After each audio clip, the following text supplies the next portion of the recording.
I never thought I'd get roped into a self-defense class, let alone actually look forward to it. Honestly, signing up was more about ticking a box on my adulting to-do list than any genuine interest. But there I was, on the first day, standing in a bright, slightly cramped gym with that rubbery gym smell mixed with sweat and chalk dust. They really don't make places smell inviting, do they? I was awkwardly lacing up my sneakers, trying to blend in with the crowd that looked way more confident than me. I mean, I'm the guy who's most comfortable binge-watching shows on the couch, not throwing punches. Then he showed up. I first noticed him when the instructor paired us up for sparring practice. The guy was tall, but lean, with this relaxed kind of presence that made him look like he belonged in the ring, or at least in some kind of action movie. He had this easy smile that didn't feel forced, like he wasn't just being polite, but actually interested in the people around him. When he turned to me, his eyes met mine with this calm, steady confidence that immediately threw off my nervous energy. "Guess we're partners," he said, offering a fist bump. I'm pretty sure I responded with some awkward nod or a weak fist bump, but I caught his name, Liam, as the instructor gave us the rundown. Liam's voice was low and steady, the kind that makes you pay attention without demanding it. There was something about the way he moved, too, fluid but controlled, like he was used to this kind of thing, but wasn't trying to show off. As the session kicked off, I felt my usual insecurities bubble up. I could barely remember how to throw a proper jab, and every time Liam gently corrected my stance or grip, I wanted to crawl into a hole. But he never made me feel dumb. Instead, he'd just demonstrate again, patient and easygoing, and suddenly the room felt less intimidating, more like a place where I might just survive, maybe even learn something useful. By the end of that first class, I was exhausted in a way that felt good, and weirdly, I was already looking forward to next week. Not just because I wanted to get better at defending myself, though that was part of it, but because somehow, training with Liam made this whole thing feel less like a chore and more like something I actually wanted to do. I didn't know it then, but that was the start of something I hadn't been expecting at all. Something that, looking back, changed a lot more than just my self-defense skills. But that first day, that was just the beginning. After the class wrapped up, everyone started peeling off their gloves and chatting in little groups. Liam and I ended up walking out of the gym together, which surprised me more than it probably should have. I wasn't used to making casual conversation with strangers, especially not ones I just spent 90 minutes getting my ass kicked by. But Liam had this way of making small talk feel easy, like he'd just known me for years instead of minutes. "So, do you come to these classes often?" I asked, trying to sound casual but probably sounding more nervous than I intended. He laughed, shaking his head. "First time, actually. I figured it was about time I learned how to defend myself. You never know, right? What about you?" "Same here. I mean, I figured it can't hurt to know a few moves. Plus, my friends dared me to sign up, so here I am." Liam grinned. "Friends with a twisted sense of humor, huh? I like it." We walked down the street, and I realized I hadn't even checked where I was going. It was one of those moments where it felt like the world slowed down a bit. The air was still warm from the afternoon sun, and there was this buzz of city life all around us. I don't know why, but something about talking to him made me feel lighter, like I was forgetting the usual social awkwardness that usually hit me in situations like this. "So what do you do when you're not pretending to be a wannabe fighter?" Liam asked, nudging me lightly with his shoulder. I shrugged. "Office job. You know, the usual 9-to-5 grind. I write reports, attend meetings, and try not to fall asleep at my desk. What about you?" "Graphic designer. Mostly freelance stuff. It's nice because I get to set my own schedule, but that also means I sometimes have to work odd hours to meet deadlines." "That sounds way cooler than writing reports," I admitted. "Yeah, but it has its downsides too. Freelancing can be lonely. Sometimes I wish I had a bit more structure, like a regular class to go to." "Guess that's part of why I signed up here." I nodded, feeling this unexpected connection growing between us.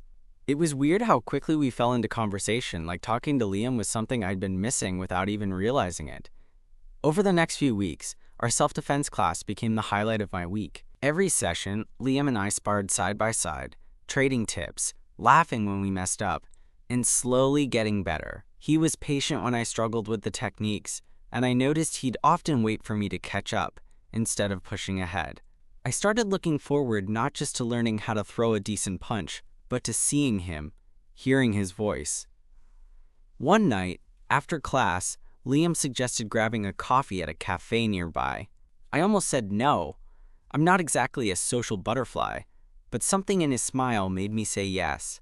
We ended up sitting across from each other, nursing steaming cups and talking about everything from favorite movies to childhood memories.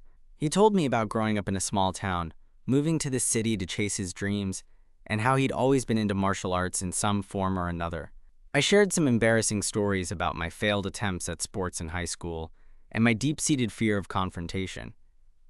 At one point, he leaned forward and said, "You know, you're surprisingly tough. Not just in here," he tapped my chest lightly, "but in how you're willing to put yourself out there." I felt my cheeks flush. "That's probably the nicest thing a stranger has ever said to me." He smiled softly. "Maybe we're not strangers anymore." That night, I lay awake, replaying everything we'd talked about. It hit me how much I wanted to see him again, to know him more. It was scary and exciting all at once, like stepping into the ring blindfolded, but somehow trusting the other guy won't throw the punch that knocks you out. The next class, when Liam and I faced off again, the air between us felt different. There was this unspoken energy, a tension that wasn't about the moves or techniques, but something personal. During a break, he caught my eye, and I swear I saw a flicker of something there, maybe hope or curiosity. "You ever think about why we do this?" he asked quietly, nodding towards the mats. "To get better at protecting ourselves? Or maybe to prove we're not as awkward as we feel?" I joked. He chuckled. "Yeah, maybe. Or maybe it's about finding a place where you can be yourself without all the usual noise." That hit me harder than I expected. Because with Liam, I felt like I could let my guard down, be less self-conscious. I started to wonder if this was what people meant when they said, "You just click with someone." One evening after class, as we were packing up, Liam hesitated before saying, "Hey, there's this arcade a few blocks from here. I was thinking of checking it out. You want to come?" Normally I'd have made some excuse, but I just said, "Yeah, I'd like that." Walking to the arcade with him, I realized how much I was craving more moments like this, more chances to be around him, to laugh, to just exist without pretending. We spent hours playing old-school games, sharing silly victories, and groaning over embarrassing defeats. When we finally stepped outside, the city lights were twinkling, and Liam slipped his hand into mine without a word. My heart did this stupid, thrilling flip. I didn't know what came next, or where this was heading. All I knew was that somehow, out of a random self-defense class and a reluctant decision to show up, I'd found something real. And maybe, just maybe, it was fight night, but the kind where you don't want to lose. Holding Liam's hand felt both startling and perfectly natural, like discovering a new part of myself I hadn't known was missing. We walked under the streetlights, the noise of the city fading into the background. Neither of us said much, but the silence wasn't awkward. It was comfortable, like we both just wanted to exist in that moment, without the pressure of words. When we reached a small park bench, Liam pulled me gently to sit. I could feel the warmth radiating from his hand still wrapped in mine, and for the first time in a long time, I felt safe. Not just physically, but emotionally. It was weird how quickly trust could build between two people who had only known each other for a few weeks, but that's exactly what it felt like. So, Liam finally said, breaking the quiet, "Do you ever think about what comes next? Like, after all this self-defense stuff? I mean, beyond just learning how not to get knocked out." I laughed softly. "Honestly, before I met you, I was just trying not to make a fool of myself in class. But now, I guess, I want more. More of this. More of you." There it was, unfiltered and honest. Saying it out loud made my heart race like I'd just thrown a roundhouse kick. Liam's face softened, and he squeezed my hand. "I'm really glad you said that," he said quietly, "because I feel the same way." It was like a breath I didn't know I'd been holding finally got released. We sat there for a while, just talking about hopes and fears, the kind of conversations that usually take months but somehow fit perfectly into that night. The following weeks felt like a whirlwind. Our self-defense classes got more intense, but so did everything between us. We spent evenings cooking dinner together, discovering mutual favorite bands, and sharing stories about childhood embarrassments. Every laugh, every touch, every glance felt like another brick in this unexpected connection. One night, after a particularly tough class, Liam pulled me aside. "Want to try something a bit different?" he asked, a mischievous spark in his eyes. "Depends on what you mean," I replied, catching my breath. "Trust me," he said with a grin. He led me to a quiet corner of the gym, away from the others, and started teaching me some moves from a martial art I'd never heard of before. His hands were steady as he guided me through the motions, and I noticed the way his eyes never left mine, attentive and patient. At one point, I stumbled, and Liam caught me, his body pressing just a little closer than usual. My heart hammered in my chest, and I realized I wasn't just learning how to defend myself. I was learning how to open up, to be vulnerable. "Hey," he whispered, "you're doing great, more than great." Those words felt like a lifeline. I looked up, and just for a second, our faces were inches apart. I could see the flicker of something unspoken in his eyes. Before I could second-guess myself, I leaned in, and our lips met. It was soft and tentative at first, like testing the waters, but quickly deepened into something warm and full of promise. After pulling back, Liam smiled shyly. "Been wanting to do that for a while."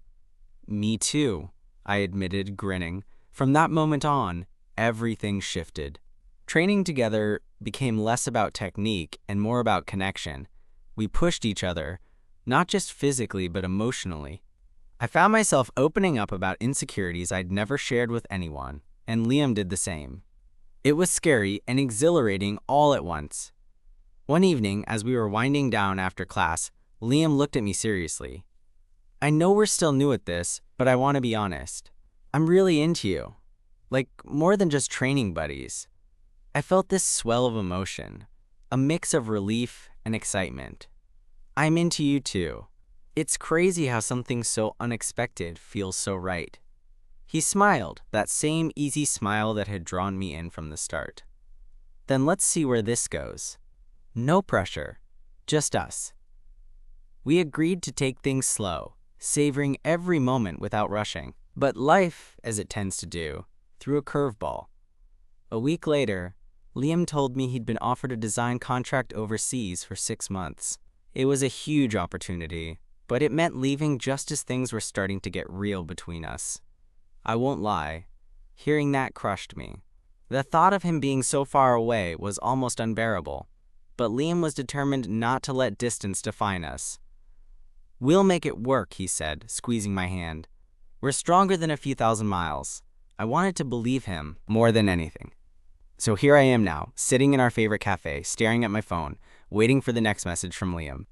The ache of missing him is real, but so is the hope that sparked in that self-defense class weeks ago. The hope that sometimes the right person shows up when you least expect it and fights alongside you in ways you never imagined. And honestly, I think this is just the beginning.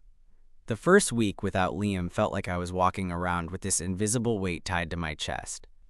Every time my phone buzzed, my heart jumped, hoping it was him. But there were moments when the silence stretched too long, and I wondered if maybe I'd misread everything, if this was just some fling destined to fade with the miles between us. I kept busy, throwing myself into work and, of course, the self-defense classes. It was strange training without him there. The energy was off, and I missed the way Liam's presence made even the toughest drills feel manageable. Our instructor noticed too, giving me a knowing glance when I stumbled through a combination that used to feel automatic. I could almost hear Liam's voice correcting my stance in my head, and honestly, it made me realize how much I'd come to rely on him, not just for the moves, but for the support. One evening, I got a video call from him. Seeing his face light up the screen was like a shot of adrenaline straight to my heart. "Hey, stranger," he said with that familiar grin. "Miss me?" "Every damn day," I admitted, trying to keep my voice steady. He laughed softly. "Me too. It's weird being all the way over here and not getting to spar with you." We talked for what felt like hours, swapping stories about our days, sharing little victories and defeats. It wasn't the same as being together, but it was something. I found myself looking forward to these calls more than anything else. But as the weeks passed, the challenges of distance started to creep in. Time zones messed up our schedules, and sometimes one of us would be too tired or caught up to answer. Those moments left me feeling hollow, like the connection was fraying at the edges. One night, after a particularly long day at work, I sent Liam a message that was more honest than I intended. "This is harder than I thought. I don't know if I'm cut out for this." His reply came quickly. "Hey, we're both figuring this out. It's okay to feel like this, but remember why we started." That hit me.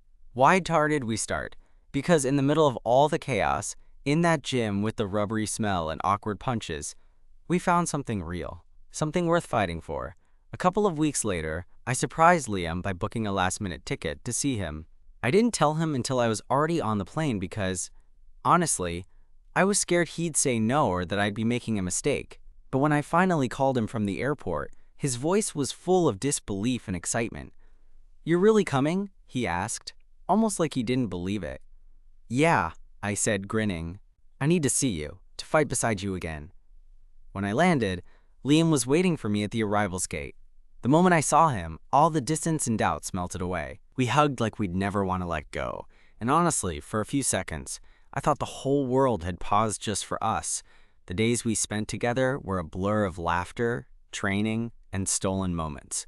Liam showed me his favorite spots in the city: tiny cafes with the best coffee, quiet parks where we could talk without distractions.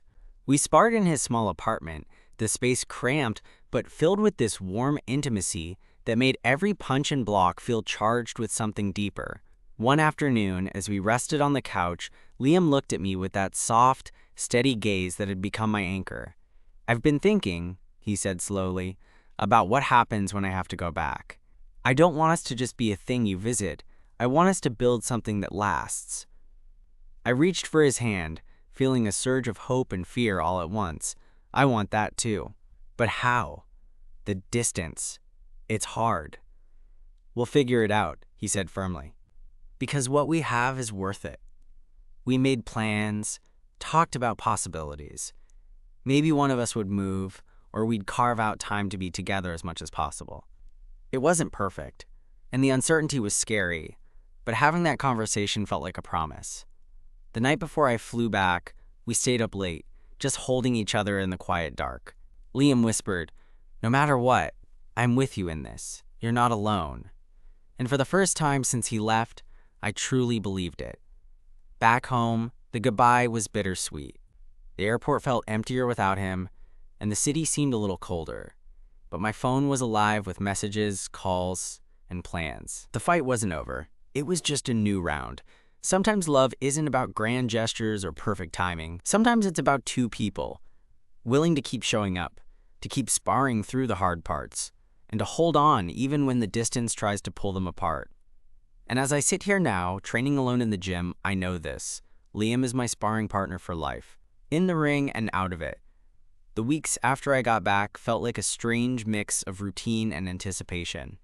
Every night, I'd go to the gym alone, hitting the mats and practicing the moves Liam had taught me. I imagined him standing across from me, correcting my stance or grinning when I landed a decent jab. It kept me going, but it also reminded me how much I missed having him right there. We tried to keep things alive between the distance with video calls and messages, but it was tough. There were days when work drained me, and others when I felt like I was just going through the motions. I'd find myself staring at my phone, waiting for a text that would make me smile, or hearing his laugh through a call that would lighten my mood. But sometimes the silence stretched too long, and the doubts crept in. One Thursday evening, just as I was wrapping up another solo training session, my phone buzzed with a video call. It was Liam. His face flickered to life, and I could tell right away something was different. "Hey," he said, but his voice was quieter than usual. "Hey you, everything okay?" I asked, wiping the sweat off my forehead. He sighed, running a hand through his hair. "Not really. I got some news today. The contract. They want me to extend for another 6 months." My stomach dropped. That was twice as long as the original plan. I hadn't expected this. "I'm sorry," I said, voice tight. "That's a lot." "Yeah," he agreed, "and it means being apart even longer." I don't know how to make this work anymore. We sat in silence for a beat, the reality settling around us like a heavy fog. I don't want to lose what we have. I said finally, but this is harder than I thought it would be. Me too, he admitted. I keep thinking about you, about us, and it hurts.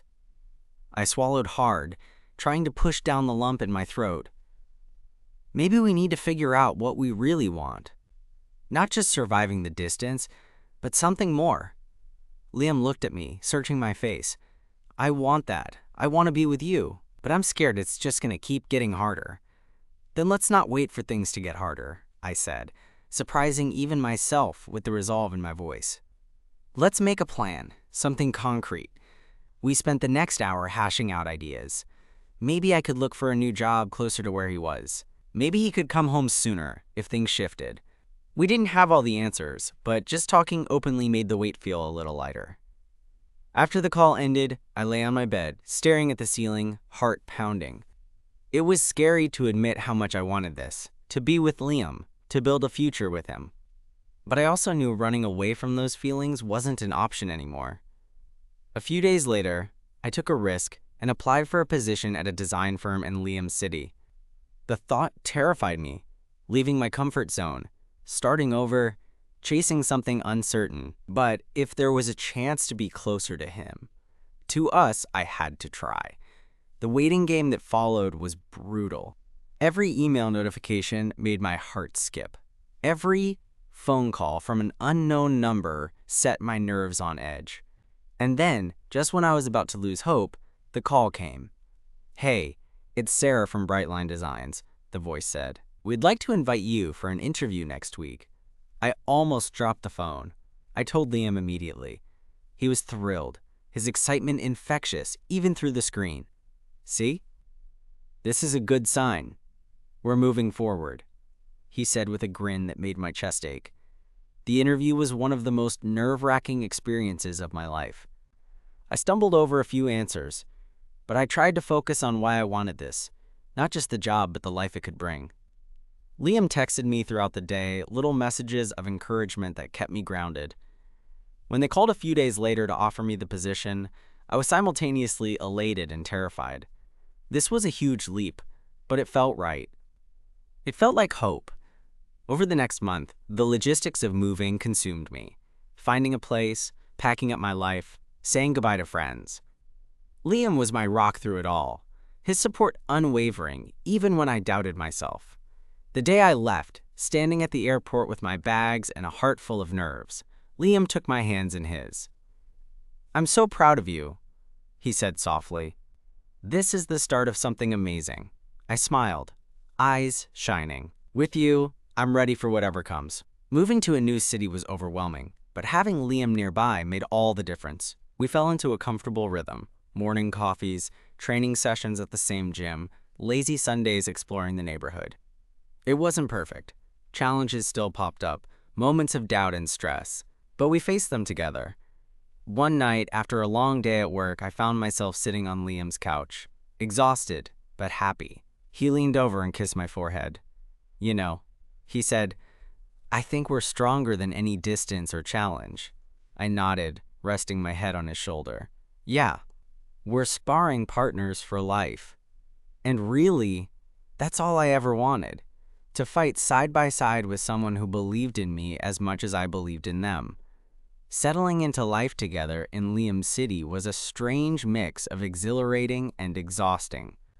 Moving miles away from everything I'd known to be closer to someone else was, well, it was a lot. Some days I felt like I was on top of the world, and other days I questioned if I'd made a huge mistake. But Liam? He was this constant calm in the storm, that steady hand that made the chaos feel manageable. One Saturday morning, after a training session at the gym, we grabbed coffee at a little place that Liam called our spot. It was small and cozy, the kind of place where the barista knew your name and your order before you even walked in. We slid into a corner booth, both still catching our breath from sparring. "So," Liam said, stirring his drink thoughtfully, "how are you feeling?" "Like, really feeling?" I looked at him, realizing this was more than just casual chit-chat. "Honestly, a lot. Excited to be here, obviously, but also overwhelmed. Moving your whole life is no joke." He nodded, I get that. I was nervous too when I first moved for work. It takes time, but we've got each other, and that makes all the difference. There it was again. That phrase, that thought that had carried us through so much. We've got each other. It felt like a promise, a lifeline. We shared a smile, and in that moment, I knew that no matter how many challenges came next, we'd face them side by side. The next few weeks were a whirlwind of new routines and discoveries. I started my new job, which was everything I hoped it'd be. Creative, challenging, and, well, different from my old office grind. Liam and I found a rhythm, balancing work, training, and lazy nights binge-watching whatever show we discovered together. One evening, after dinner, Liam looked at me with that familiar sparkle in his eyes. You know, I've been thinking, we never really talked about what this all means, like where we see ourselves in the future. I set down my fork, suddenly aware of how serious this felt. Yeah? What do you mean?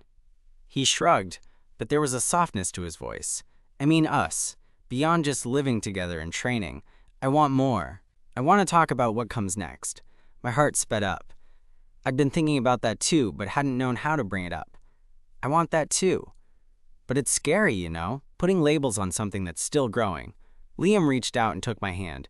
I get it, but I think it's okay to be scared. I'm scared too, but I love what we have, and I want us to be more than just something that's growing. I want us to build something solid. I squeezed his hand, feeling warmth spread through me. I love you, Liam. He smiled, that wide, genuine smile that always made me feel like I mattered more than anything else in the world. I love you too. From that night on, things shifted. We started opening up about dreams we hadn't shared before, the kind that scared us but felt so necessary to say out loud. We talked about moving in together permanently, maybe even adopting a dog, which Liam was ridiculously excited about, and what it would look like if we built a life that wasn't just about surviving distance or uncertainty, but thriving together. But of course, life wasn't without its hiccups. A few weeks later, I got a call from my old boss. Hey, we have an opening you might be interested in, he said, sounding eager. It's a promotion with a bunch more responsibility and pay. I was stunned. Part of me felt flattered, but another part of me was torn. Taking the job would mean uprooting again, this time away from Liam. I didn't know what to do, so I dragged Liam out for a walk to talk it out. What if I took the job? I asked, the words heavy on my tongue. It's a great opportunity, but it's back in my old city. Liam was quiet for a moment, then said, honestly, it please Mez, but I get why you'd want to consider it. You worked hard for that kind of opportunity. I looked at him, the conflict clear in my eyes. I don't want to lose what we have, but I also don't want to miss out on my career. He pulled me in for a hug. We're going to figure this out, together, no matter what. That was the thing about us. We didn't always have the answers, but we had each other's backs, even when the future looked uncertain. A few days later, after a lot of thinking and late-night talks, I made my decision. I turned down the promotion. It wasn't easy, and there were moments I doubted myself, but I realized that what Liam and I were building was more important than any title or paycheck. Being with someone who made me feel alive, supported, and loved was the kind of success I'd been chasing all along. One rainy evening, as we sat curled up on the couch, Liam looked at me with that mischievous grin and said, "You know what this calls for?" I raised an eyebrow. "What?" He pulled out a small box from the side table. I blinked. Liam chuckled. "It's not what you think yet." But I wanted to start this chapter with a little promise. Inside was a simple silver bracelet, engraved with the words, "Sparring Partners for Life." I felt my throat tighten, overwhelmed by how much this small gesture meant. "Liam," I whispered, turning to him. He smiled softly. "No matter where life takes us, no matter the fights or the distance, I want you to wear this. To remember that we're in this together." I slipped the bracelet onto my wrist, heart pounding. "I'm all in," I said, my voice steady. "For us. For every round." And in that moment, with rain tapping against the window and Liam's hand warm in mine, I knew I wasn't just ready to fight beside him. I was ready to fight for him. for us, for whatever life threw our way. Because sometimes, love is the strongest defense there is. After that night with the bracelet, things settled into a new kind of rhythm. Not perfect, but ours. The little everyday moments, the quiet mornings with coffee, the way Liam would catch my hand mid-conversation and hold on just a second longer, they started to feel like the real milestones. Not grand declarations or dramatic gestures, but the steady tenderness that builds a life together. One afternoon, a few months later, we found ourselves back at the gym where it all began. The same rubbery smell, the same worn mats that had witnessed our clumsy punches and hesitant steps. We were finishing a sparring session, sweaty and laughing over some ridiculous move I'd botched, when Liam suddenly paused, reaching into his bag. He pulled out a small notebook, worn at the edges, and flipped it open. "I've been keeping this for a while," he said, voice a little shy. "Journaling our progress, the little wins, stuff about us. It's silly, but it helped me remember why we started." I took the notebook from him, flipping through pages filled with sketches of moves, notes about our training, and, tucked between sketches, little quotes and thoughts about us. How far we'd come, the challenges we'd faced, and the quiet moments that made it all worth it. Looking up, I caught Liam's eye and smiled. "We're really doing this, huh? Not just surviving, but actually building something," he nodded. "Yeah, and I wouldn't trade it for anything." We sat there for a moment, the noise of the gym fading away. Just two people who'd found something rare in each other, in this messy, imperfect fight called love. Later, as we walked out into the fading light of the afternoon, Liam slipped his hand into mine, just like he had on that first night long ago. And just like then, it felt like coming home. I realized that being with Liam wasn't about having all the answers or a perfect plan. It was about showing up every day, choosing each other, even when life got complicated. It was about fighting, not against each other, but for each other. And in the end, that felt like the strongest defense of all.